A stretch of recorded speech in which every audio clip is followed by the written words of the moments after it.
அனைவருக்கும் இனிய வணக்கம். அன்பின் ஆன்மீகம் யூடியூப் சேனலுக்கு உங்களை அன்புடன் வரவேற்கிறோம். இன்றைய பதிவில் 2026ஆம் வருடத்தில் பங்குனி உத்திரம் எந்த நாளில் வருதுங்கிறத நம்ம தேதி மற்றும் நேரம் கிழமையோட நம்ம பார்க்கலாம். நம்ம சேனலில் முதல் முறையாக பார்க்குறவங்க ஞாபகமாக சப்ஸ்கிரைப் பண்ணிக்கலாம். ஒரு உதாரணம் சொல்கிறாங்க, அதாவது பால் போலவே வான் மீதிலே அப்படின்னு சந்திரனுக்கு சந்திர பகவான் பௌர்ணமி நாளில் கூட சிறு களங்கத்துடன் தான் ஒளி தருவான்.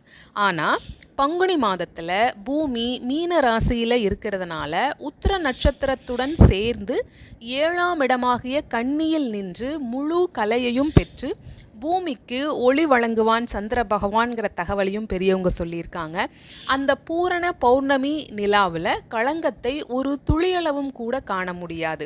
களங்கமில்லாத சந்திர ஒளி உடலுக்கும் மனதிற்கும் நிம்மதி தரக்கூடிய வகையிலையும் அமையும், பல்வேறு நற்பலன்களையும் கொடுக்கக்கூடியது.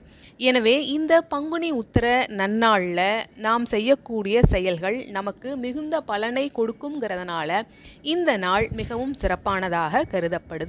2026ஆம் வருடம் ஏப்ரல் மாதம் 1 தேதி பங்குனி மாதம் 18ஆம் தேதி புதன்கிழமையன்று பங்குனி உத்திரம்.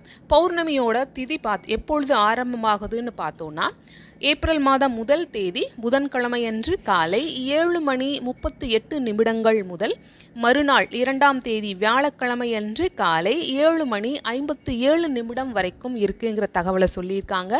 இந்த நன்னாளை நம்ம பயன்படுத்திக்கலாம். இந்த பதிவு உங்களுக்கு பயனுள்ளதாக இருந்திருக்கும். ஞாபகமாக உங்களுடைய கருத்துக்களை கமெண்ட் பாக்ஸில் தெரிவிக்கலாம். நன்றி, வணக்கம்.